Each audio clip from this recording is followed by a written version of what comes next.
સાંજનો સમય છે, તમે જોઈ રહ્યા છો કે પક્ષીઓનો એટલો બધો કલરવ છે કે મારો અવાજ પણ સંભળાય એમ નથી, દબાઈ જાય છે મારો અવાજ. ખરેખર મસ્ત જગ્યા છે. સૌથી પહેલાં આપણને દર્શન થશે શ્રી ઓમકારેશ્વર મહાદેવની આરતી ચાલી રહી છે. આ પ્રમાણેની કઈ આકૃતિઓ મૂકેલી છે.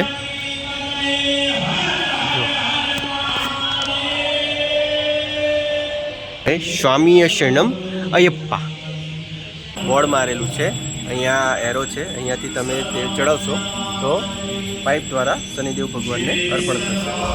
મા મનસા દેવી, શ્રી સત્યનારાયણ, જય શ્રી મા દુર્ગા પરિવાર, રાધે કૃષ્ણ, જય શ્રી ગણેશ, દ્વારકાધીશની જય હો, શ્રી રામ પરિવાર, મહાકાળી મા, જય શ્રી બજરંગબલી.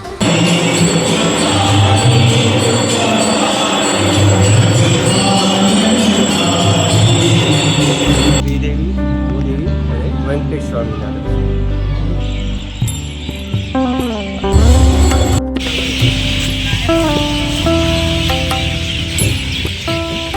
પક્ષીઓનો કલરવ તો જો સંભળાય છે તે. નમસ્કાર મિત્રો.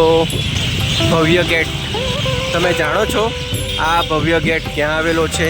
સાંજના સમયમાં જે તમે આવે મંદિરનું ભવ્ય લાઇટોથી સજ્જ એન્ટર થતાં પહેલાં હાથીની એવી સુંદર રંગથી રંગેલી પ્રતિમા રોડની ટચોટચ આવેલું વડોદરામાં પેટ્રોકેમિકલ્સ ટાઉનશીપ ખાતે આવેલું તપોવન મંદિર.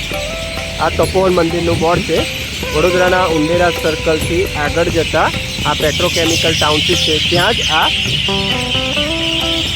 વડોદરાનું સૌથી પ્રખ્યાત એવું હિડન ટેમ્પલ તપોવન મંદિર આવેલું છે.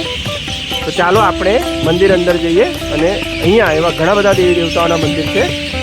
અને અહીંયા એક અયપ્પા મંદિર પણ આવેલું છે, સ્વામીએ શરણમ અયપ્પા. આ બોર્ડ મારવામાં આવ્યું છે. 27 એપ્રિલ 2026 સોમવારે, 28 એપ્રિલ મંગળવારે પૂજા. મંદિરનો ટાઈમિંગ કંઈ આ પ્રમાણે છે: સવારે 7 થી 11, સાંજે 5 થી 8:30 સુધી. આપ આવો તો આ સમયમાં આવજો. પાર્કિંગની વ્યવસ્થા અહીંયા સામે જ છે. મંદિરની ડાબી અને જમણી બાજુ સામે પણ તમે પાર્કિંગ કરી શકો છો. એકદમ શાંત વાતાવરણવાળી જગ્યામાં છે. અત્યારે સાંજનો સમય છે, તમે જોઈ રહ્યા છો કે પક્ષીઓનો એટલો બધો કલરવ છે કે મારો અવાજ પણ સંભળાય એમ નથી, દબાઈ જાય છે મારો અવાજ. ખરેખર મસ્ત જગ્યા છે. તો ચાલો આપણે અંદર જઈએ અને મંદિરનો ભવ્ય નજારો નિહાળીએ અને દર્શન કરીએ. આપણે આ ભવ્ય વિશાળ લાઇટિંગથી સજ્જ ગેટની અંદર પ્રવેશી ચૂક્યા છે. અહીંયા આપણે પોતાના પગરખાં ઉતારી હવે તમને મંદિરનો નજારો બતાવો. તમે જુઓ કેટલું મોટું વિશાળ પ્રાંગણ છે. સાંજના 7 વાગ્યા છે.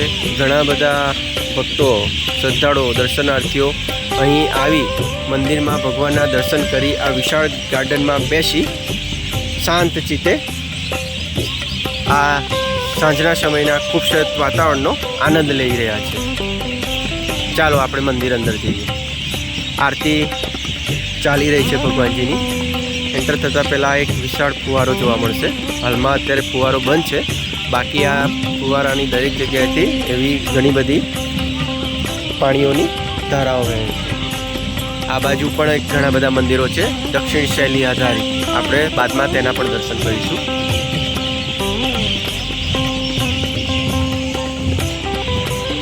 આ પ્રકારનું કંઈ મંદિરનું સ્ટ્રક્ચર જોવા મળે છે.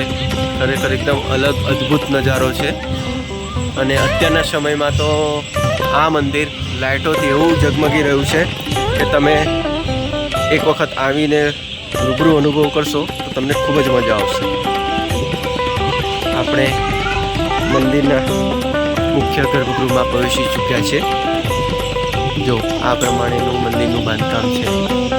અલગ અલગ કલર લાઇટોથી શણગારવામાં આવેલું છે. અત્યારે જ હાલમાં આરતી પૂર્ણ થયેલ હોય. સૌથી પહેલાં આપણને દર્શન થશે શ્રી ઓમકારેશ્વર મહાદેવની આરતી ચાલી રહી છે.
ઘણા બધા એવા દેવી દેવતાઓના દર્શન કરી હવે આ મંદિરની બાજુમાં એક રસ્તો પડે છે, ત્યાંથી બહાર નીકળી ગયા છીએ.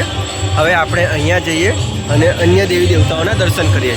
એટલું સરસ સુંદર સ્વચ્છ ગાર્ડન છે, લીલાછમ વૃક્ષો, હરિયાળી, એવું ઘાસનું કટિંગ છે. સૌથી પહેલાં આપણે અહીંયા અંદર જઈએ. જય શ્રી. અહીંયા નવગ્રહ દેવતાઓનું મંદિર છે. શનિ સ્ત્રોત વર્ણવવામાં આવેલું છે. શનિદેવ પર તમે તેલ ચડાવવા માંગો તો આ જે બોર્ડ મારેલું છે, અહીંયા એરો છે, અહીંયાથી તમે તેલ ચડાવશો તો પાઇપ દ્વારા શનિદેવ ભગવાનને અર્પણ કરો. અને આની પાછળ શૌચાલય ગૌશાળા આવેલી છે. હવે આપણે અહીંયા બાજુમાં જઈએ. અહીંયા દક્ષિણી શૈલી આધારિત એવું જુઓ, તમને રૂબરૂ જ બતાવું. સ્ટ્રક્ચર જુઓ, મંદિરનું બાંધકામ જુઓ અને એની આ કલાકૃતિઓ, શૈલી, આકૃતિઓ એટલું સરસ સુંદર કોતરણી કામ કરવામાં આવેલું છે. અને એન્ટર થતાં પહેલાં આપણે દર્શન કરીશું શ્રી નવદુર્ગા પરિવાર. ચાલો તમને દર્શન કરાવું. અત્યારે આપણે નવદુર્ગા પરિવારના દર્શન કરી રહ્યા છે. તમે દર્શન કરી રહ્યા છો. નવદુર્ગા પરિવારના દર્શન કર્યા બાદ હવે આપણે બાજુમાં જઈએ. તમે અહીંયા આવશો તો દરેક સ્તંભ પર એવા દેવીઓની પ્રતિમાઓ સ્થાપિત કરવામાં આવેલી છે. દરેક સ્તંભ પર પણ તમને અલગ અલગ ચિહ્નો જોવા મળશે. હવે આપણે દર્શન કરીશું શ્રી સત્યનારાયણ ભગવાન. જય શ્રી સત્યનારાયણ ભગવાન. સત્યનારાયણ ભગવાનની જય.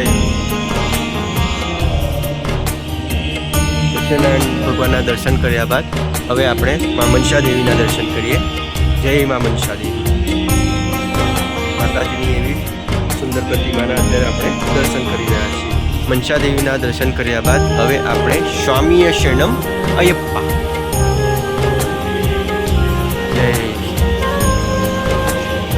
મંદિરમાં આવી રીતે જ લાઇટ નથી હોતી. અયપ્પા ભગવાનના તમે આ આજુબાજુ 2 દીવાઓ પ્રગટાવવામાં આવેલા છે અને તમે આ દર્શન કરી શકો છો. અયપ્પા મંદિરને પણ એવું સરસ બનાવવામાં આવેલું છે. જો આ પ્રમાણેનું મંદિર છે. જય શ્રી અયપ્પા. હવે આપણે જોઈએ કે કયા ભગવાનનું મંદિર છે. આ પ્રમાણેનું કંઈક છે.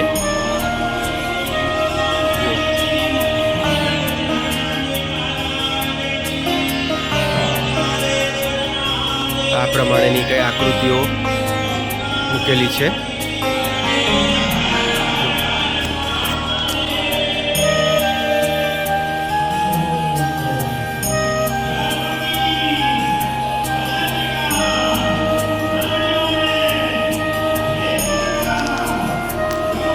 પાછળ પીવાના પાણીની તેમાં શૌચાલયની વ્યવસ્થા છે.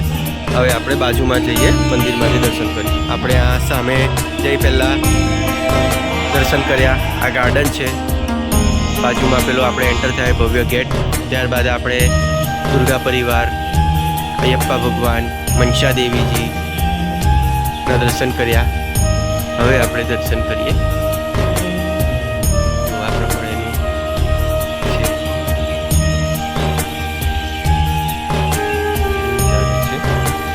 તિરુપતિ બાલાજી, શ્રીદેવી વેંકટેશ સ્વામી અને શ્રી ભૂદેવી.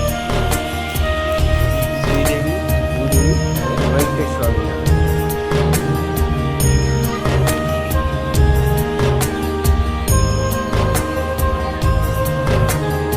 દરેક સ્તંભ પર જોશો તમે એટલું સરસ મજાના રંગોથી કોતરણી કામ કરેલું છે અને એવા અલગ અલગ મનને ગમી જાય એવા રંગોથી આખા મંદિરને રંગવામાં આવેલું છે.